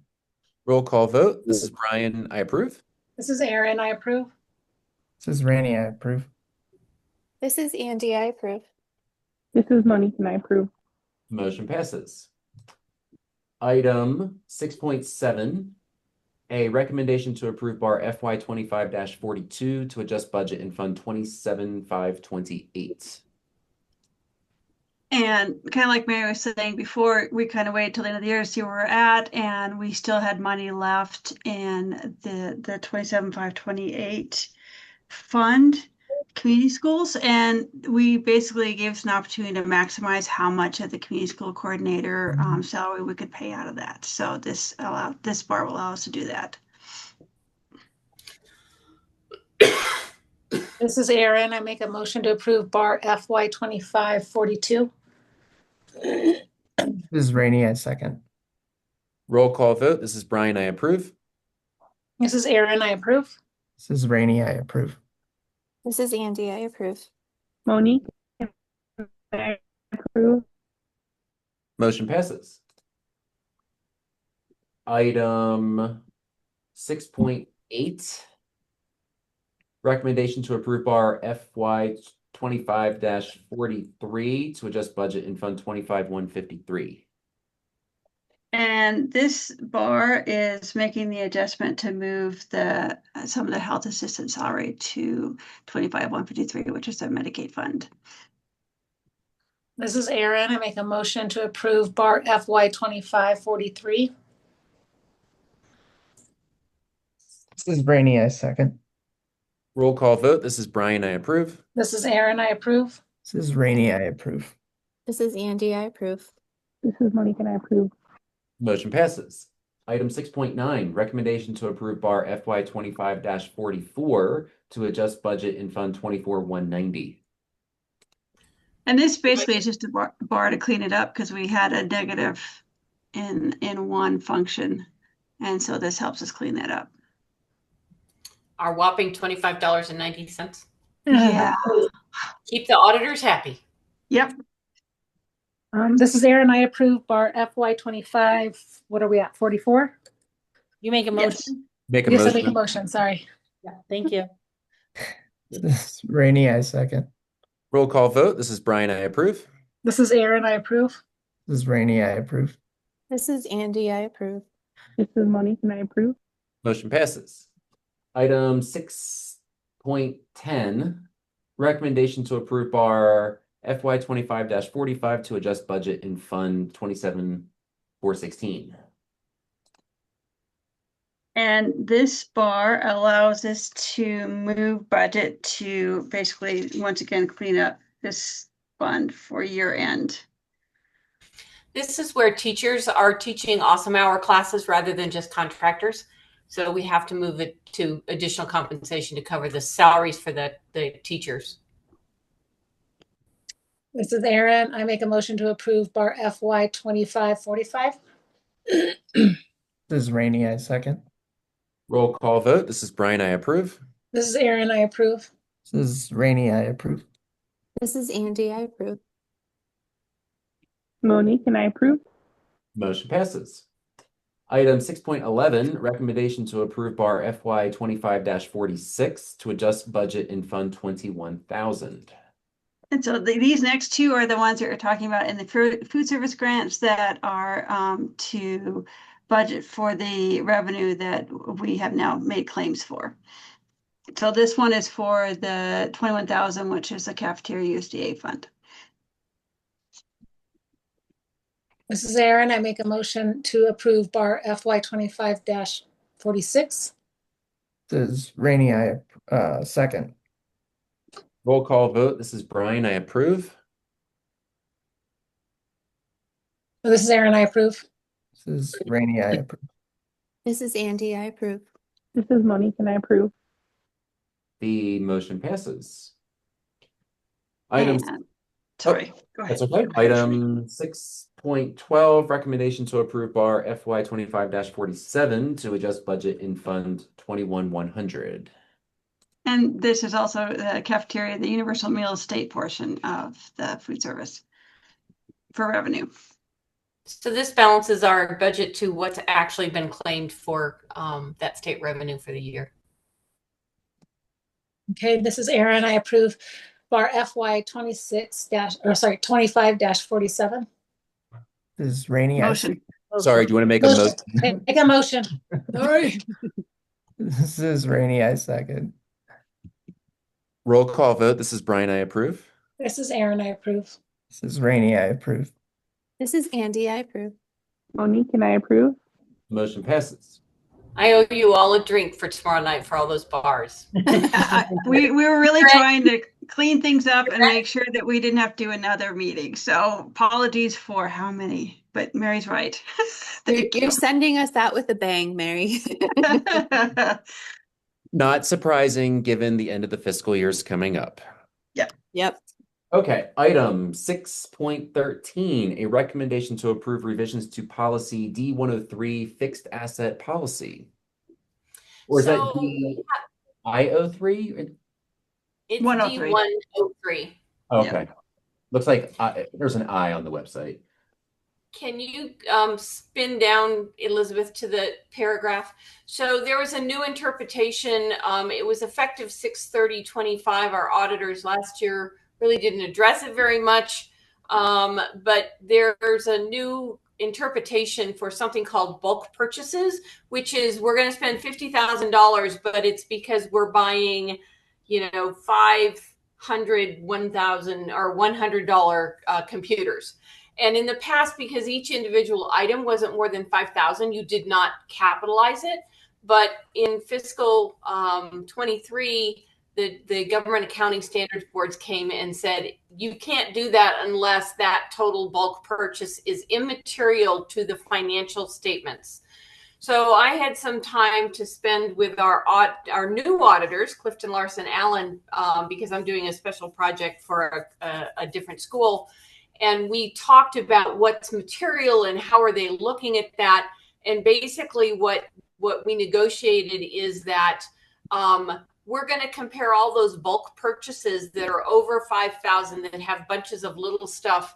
And if that bulk purchase is 3% or less than the school's annual revenue for state guaranteed equalization plus the property tax revenues of House Bill 33 and Senate Bill 9, it will not be, if it's more than that, then we will record it as a fixed asset. If it's less than 3% of the total of those revenues, then it would be considered immaterial to the financial statements. So that paragraph is what we're adding to our policy. And we need it for 6/30/24's audit or 25's audit. So that's why you get to see it today. Are there any questions? One question, two comments. Question, did this go through the policy committee? Because it's a financial policy, normally those don't really go through the committee because they're regulatory in nature. And then But it did go through finance. Okay. We took it through finance. I appreciate that. One request and one comment. It would be helpful in the future with changes to existing policies to see like a red line version of it, just to see what's being added or removed or revised. And I actually had this in bulk, and I think it's because it was going up to the or in bold, so that you could see exactly what was added. That whole paragraph was what was added. That's the only thing changed. Okay.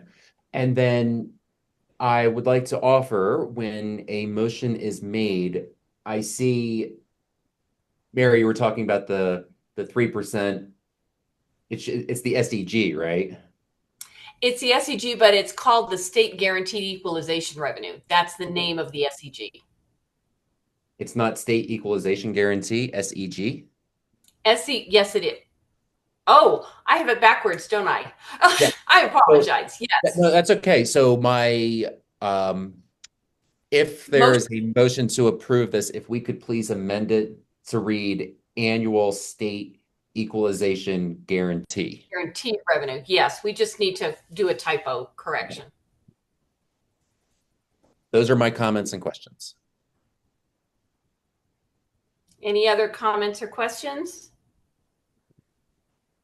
If not, then we would request the board to approve the revised the changes to policy D103 with the correction of the name of the SEG revenue. This is Erin. I make a motion to approve policy 103 with its new changes, as well as to properly title the funding source. Is that right? That's good. And I apologize, before we get a second, and I just don't know if this matters, and I apologize for being nitpicky at 7:13 p.m. The agenda says D103. The policy says DI03. I just want to make sure we've got the motion right. I think that it was a 103 in the policy. I don't know if the word does very well on the ones looking like eyes. Does that make sense? I think I'm not even going to speak to it. It's meant to be DI. Okay. So I'll make sure that that we approve it as DI. Okay.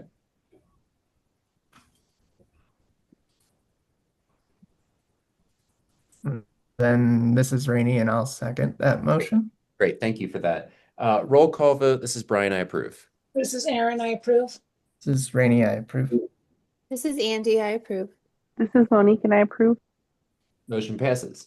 Item 6.14, recommendation to approve revisions to policy, I assume it's DI. Yes. DI04 lease and SBITA policy.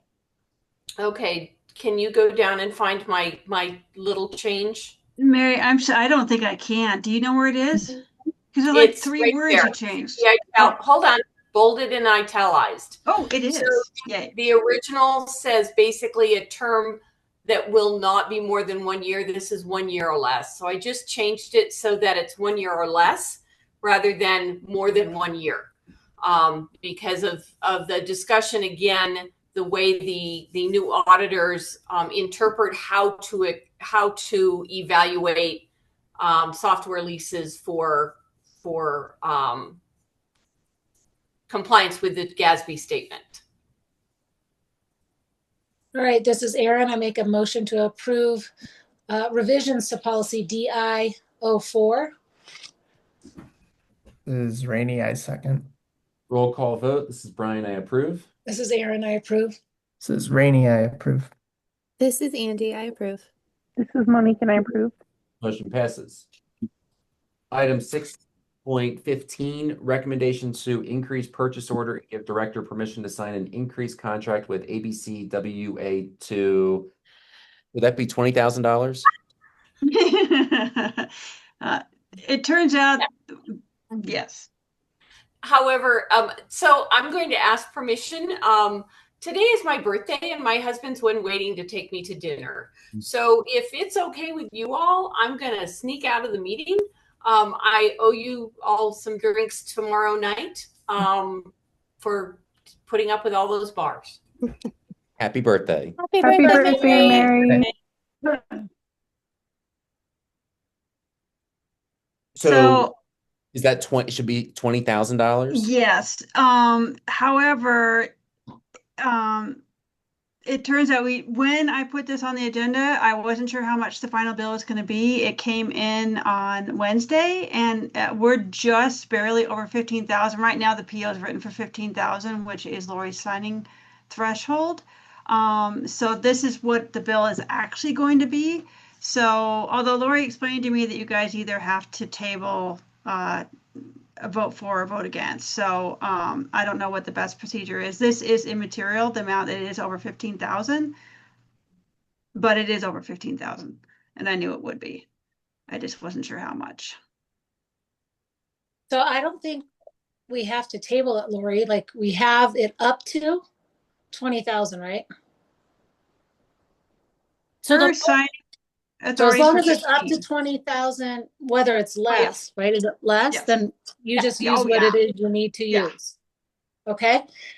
So this is Erin. I make a motion to approve the recommendation to increase the purchase order and give director permission to sign an increased contract with ABCWA WA, up to 20,000 for the provision of utilities.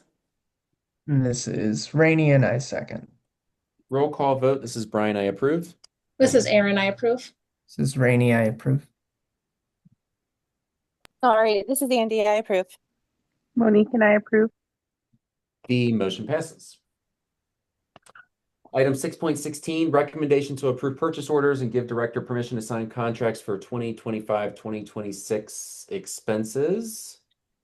Do I need to read all of these? Can you approve them all in mass, or we have to do them individually? And do No. you want, You can approve them all in mass, but I would suggest that if people have questions about it, they Yes. ask questions about Yes. anyone individually Yes. before we approve. yes. Any questions?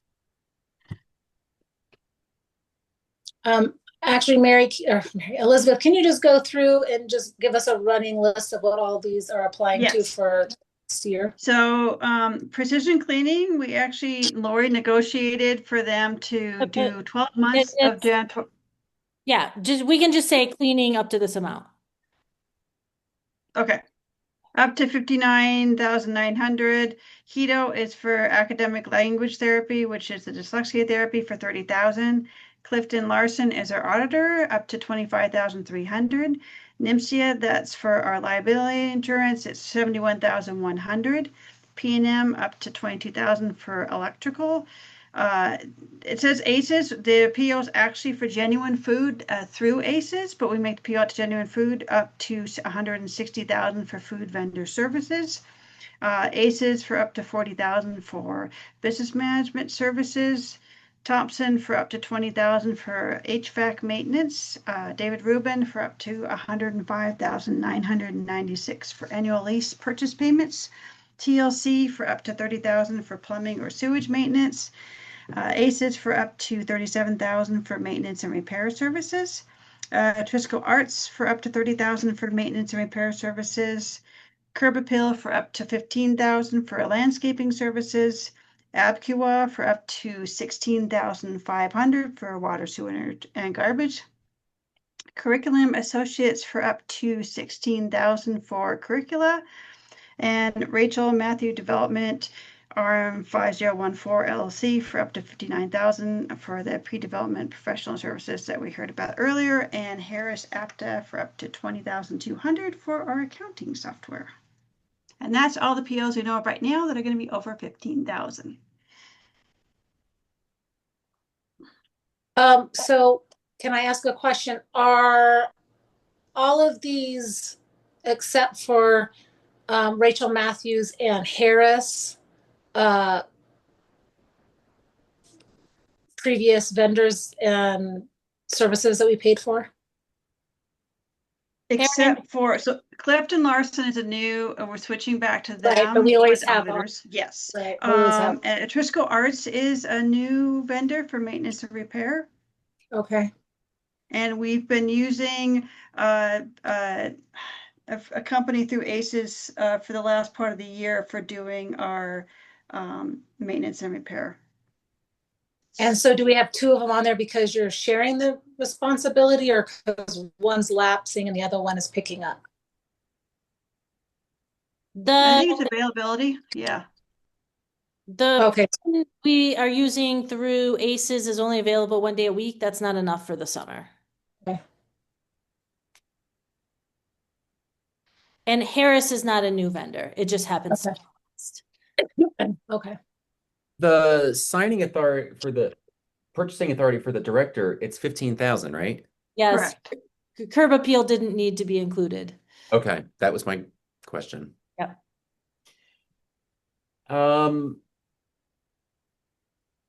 So because the agenda was written this way and they're all grouped together, do we have to do a single motion?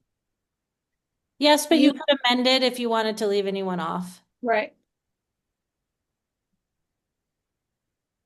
So do we feel like we need to have additional discussion on the Rachel Matthews development? I mean, I have some thoughts, but it can be part of the overall motion or a separate motion.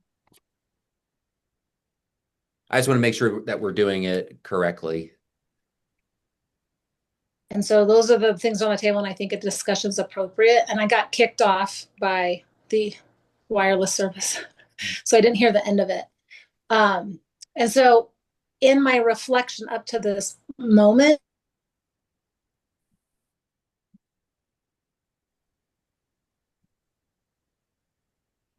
and huh? Oh, did you pause or did you freeze? I probably paused. Okay. They're valid. Did you hear that part? Valid concerns. And I think that that is the board doing its due diligence and, taking its fiscal responsibility seriously. After listening to the discussion, I do think the only way Mount Mahogany is going to be able to understand what its next step is, regardless of what it is to have a feasibility study on that piece of property. I don't think that Mount Mahogany will be able to make a decision, even if it's 5 years from now, to buy that building, how much that's going to cost and what that's going to entail without having an architect and having other individuals come in and assess that building and see what actually needs to be done in order to serve the long-term goals for Mount Mahogany. And I even believe that feasibility study, I mean, I won't be here for that next phase, but if you pay for the feasibility study, I'm hoping that the board realizes that it's not a commitment. And if the decision is that we're going to grow and this won't even serve if we're going to grow, that we need to start looking for another location. I mean, I think that those are some of the hard conversations and reflective moments, right? Like I heard Leora say, oh, we're serving more kids. And I think, well, I want to make sure that the space that you are purchasing, whether you purchase it now or later, serves more kids or just gives more space. And forces Mount Mahogany to think whether or not, if you're going to grow, is this location as a whole even appropriate for Mount Mahogany? But I don't think that I don't think you can get there without doing a feasibility study. It's never been done on that property, though it has been in discussion since my kids started at Mount Mahogany. So it's been there for 10 years, hoping. And of course, things happen like COVID, and then enrollment decreases and then it increases. But no investment has ever been done just to see whether or not it's a good fit in the long haul. And, as much as I don't want to spend money, there's no way to get that without spending money. You have to pay for an architect to come in. You have to pay for a contractor to come in and look at what is actually happening with that building to see if it's even worth it. But that's just my 2 cents. I wasn't there at the end. So I'm comfortable with leaving it in the larger motion if that's the route we take. But I do want to open it up for discussion. Before I share my thoughts, Rainey, Monique, Andy, any comments about the recommendation to approve purchase orders and any of the associated items on that? I think Aaron makes a really good point. I was super duper hesitant about this 59 grand. But I think you make a good point that it's still very much about figuring out if this is even a feasible option. And there's no way to find that out without spending the money to find out. And that doesn't force us into the 2.1 plus expenses to upgrade the property. So I have far less concerns now based on Aaron's argument. Thank you, Rainey. I still stand on wanting to go forward with it. I still think since I've joined, it's always been what we've been striving for is to get that property. I love the way Aaron put it. We have to we have to see what they say. I mean, we're never going to know. I think no matter when you do it, you're going to spend money. It's not going to be a comfortable amount of money either way, whether it's now or a year from now or whatever. But I do think it's worth looking at it now when, we have a partnership with somebody that seems like they're organized enough to go forward with it. Thank you, Andy. Monique, any comments? Yeah, I just think there's a lot to consider here. I think along with the strategic plan and growth being part of our long-term goals for the school, knowing as a parent that the space issues are very real. And I think it was Leora who said not having any space to grow is terrifying or something like that. Is very palpable on campus, even on the safety for drop-offs. So I would, when he talked about the reworking of entryways, parking, not just, classroom, but being able to park and drop off maybe safer than it currently sits. I see a lot of good reasons for all of that to even just be able to support the existing infrastructure. So I would love to see Mount Mahogany grow, and it's part of our long-term goals. So it is risky. There's a risk whether we do it or not. And I'm leaning more towards approving it. So that's where I'm at right now. Thank you, Monique. And from my perspective, Aaron, I think I heard you saying, and correct me if I'm wrong, just guidance to the governing council that if we do move forward and approve the 59,000 this evening, it by no means commits us to purchasing the property, renovating the property. And I just want to expand upon that. I don't think that just goes to the governing council. I want to be very clear because we, have staff members, obviously part of the meeting, that it's important for everybody involved to recognize that this is not a commitment. This is not what we're voting on tonight. We are voting on $59,000, which I do think is a good use of funds, given the number of years that the school community has just even thought about that property and expanding the school. And I feel that it is money well spent, so we can operate under more information, specifically dollar amounts, to make a future decision. But I just want to be really clear that my potential vote in favor of expending the $59,000 does not decrease my anxiety level associated with some of the things that I heard this evening. I also feel, I mentioned it earlier, I do feel somewhat caught off guard by not just this conversation this evening, but the urgency associated with it, especially with 3 board members leaving at the end of the month.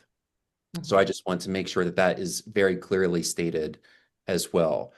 If we do vote in favor of this as a governing council, I look forward to receiving more information about what this is going to cost.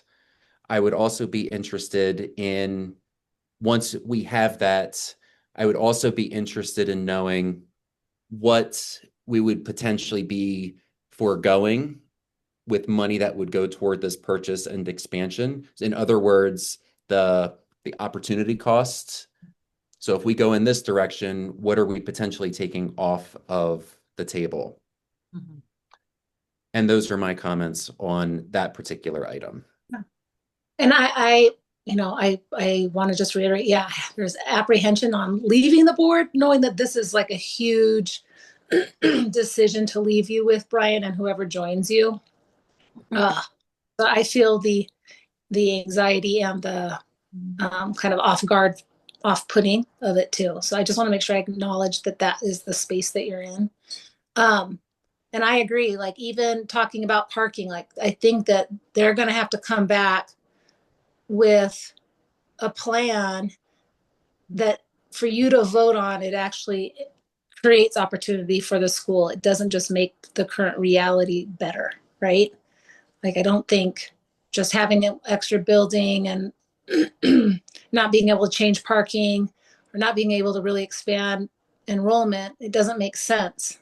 Mhm. And so, you know, it may be that that is 59,000 you spend that potentially kind of highlights the fact that if you're going to grow, Mount Mahogany can't stay where it's at, or maybe it needs 2 campuses, or Mhm. maybe it just does elementary, it doesn't do middle school anymore. I mean, I don't know what that reality looks like, but so with that being said, I don't hear any concerns, and so I am putting forth a motion to approve all of the purchase orders listed in 6.16A through Q and give director permission to sign those contracts for the 2025-2026 school year expenses. This is Rainey and I second. Roll call vote. This is Brian. I approve. This is Aaron, I approve. This is Rainey, I approve. This is Andy, I approve. Monique and I approve. The motion passes. Item 6.17, discussion item, next finance committee meeting to be determined. Item 7, policy committee. 7.1, no summary from previous policy committee meeting. 7.2, next policy committee meeting to be determined. Item 8, academic excellence committee. 8.1, summary from previous academic excellence committee meeting from June 4th, 2025. The very brief summary, it was just Lori and me at the meeting. Kana was unable to join us. The reports that you saw this evening on iReady, we looked at iReady results, we looked at iStation results, we looked at Dibbles as well, correct, Lori? Correct. Yes. So it was an opportunity for Lori to share assessment results, look at what do we notice, what do we wonder pretty much in different grade levels. I very much appreciated the conversation. And I would say that led to the presentation, the brief presentation of the iReady results this evening. Lori, was there anything else that you wanted to add from an academic excellence committee perspective? No, thank you, Brian. And our next academic excellence committee meeting, it says TBD, but currently we have it scheduled for July 2nd. Item 9, Council Development Committee. 9.1, review status of board member training hours and training opportunities. Are we all good? All good, Lori. My question is for Andy, if you got what you needed to complete the asynchronous trainings. I did get it. I'm almost done, Lori. I Okay. swear, those things are a beast. I was like, know. why did I wait so long? This is a warning to everybody. Do not do what Andy did this year. They're a nightmare to finish. Monique and Rainey, you guys got the Canvas trainings done. I received confirmation on that. Thank you so much. Aaron and Brian, my understanding is you guys completed your training as well. So I think we're very close to being in compliance with that. Very good. I won't disappoint you guys, I swear. Item 9.2, review recruitment of board members / candidates for governing council. Lori, I never heard from the one person who expressed interest. Okay. I have this as a top priority to work on. I have a list of people to call, so I will be getting out there and making phone calls because it's an urgent need. I agree. And I have, go ahead.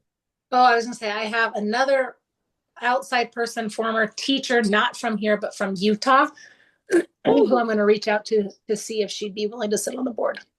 Thank you. And I spoke to someone recently. I spoke to our 5th grade parent who was telling me that she was ready for a different role at the school during the kickball tournament. And I said, have you thought about joining the board? And I invite you to come on in on a meeting one day. And so that's Emily, M's mom. And she was semi-interested and said that she has Erin's contact info and Lori. So I encourage her to reach out. Okay, thank you. If And you give me her contact information, Lori, I will reach out. Monique, you said Ellie's mom? Yes, fifth grade parents. Yes. Great. and whatever I can do to support, you're more than welcome to put folks in touch with me if they want a GC member perspective. And of course, we can invite them to a future meeting. Yes. Great. Thank you. Item 10, Director Support Committee. 10.1, recommendation for a closed session for the GC for limited personnel matters pursuant to section 1015(1)H of the Open Meetings Act. The GC will enter into a closed session only to discuss the 2024-2025 school year director evaluation and the 2025-2026 school year director contract. So that's Leora's and my cue to leave, right? That's correct, although we need a vote first. Yes. Oh, sorry. This is Erin. I make a motion to have the GC go into a closed session for limited personnel matters pursuant to section 10-15-1H of the Open Meetings Act. This is Rainey, I second. Roll call vote. This is Brian. I approve. This is Erin. I approve. This is Rainey, I approve. This is Andy. I approve. Monique and I approve. The motion passes. We are going to enter closed session. I will be pausing the recording, and Leora and Elizabeth, thank you so much for being here tonight. Thank you Thank very you. much. Thank you. Bye. And thank See you, tomorrow. Erin, Andy, Monique. We'll miss you. I Yes. missed you guys too. Thank you, Erin, so much for your wise words. Oh, thank you.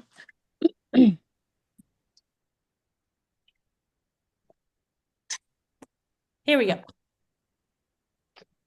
Okay, before accepting a motion for item 10.2 to leave the closed session, I would just like to confirm that the closed session that just took place, we only discussed the 2024-2025 school year director evaluation and the 2025-2026 school year director contract. Item, Well, you got to poll the members. oh, okay. Is it, So ask me. Aaron, do you agree? I agree. Okay, Andy, I agree. Rainey, I agree. and Monique. I agree. Okay, thank you for that. Item 10.2, discussion/action to leave closed session and poll members of the governing council to verify that discussion in the closed session was limited to personnel matters and that no decisions were made. Is there a motion? This is Erin. I make a motion that no. Actually, we don't have to take a motion on that. That is your poll, Brian. So You don't now need- you're at 10.3. We don't need a motion to leave the closed session? Oh, sorry, you're right. This is Erin. I make a motion to leave the closed session. This is Rainey, I second. Roll call vote. This is Brian. I approve. This is Erin. I approve. This is Rainey, I approve. This is Andy. I approve. This is Monique and I approve. Motion passes. We are out of closed session. Item 10.3, a recommendation to approve Mount Mahogany Community School Director contract for the 2025-2026 school year, which is available on the website. This is Erin. I make a motion to approve Mount Mahogany Community Schools Director contract for the 2025-2026 school year. This is Rainey, I second. Roll call vote. This is Brian. I approve. This is Erin. I approve. This is Rainey, I approve. This is Andy. I approve. Monique and I approve. The motion passes. Item 11, Audit Committee. 11.1, discussion, nothing to report. And we've made it to the end of the agenda, and I will entertain a motion to adjourn. This is Erin. I make a motion to adjourn the meeting. This is Rainey, I second. Roll call vote. This is Brian. I approve. This is Erin. I approve. This is Rainey, I approve. This is Andy. I approve. Monique and I approve. Motion passes. The meeting is adjourned at 8:01 p.m.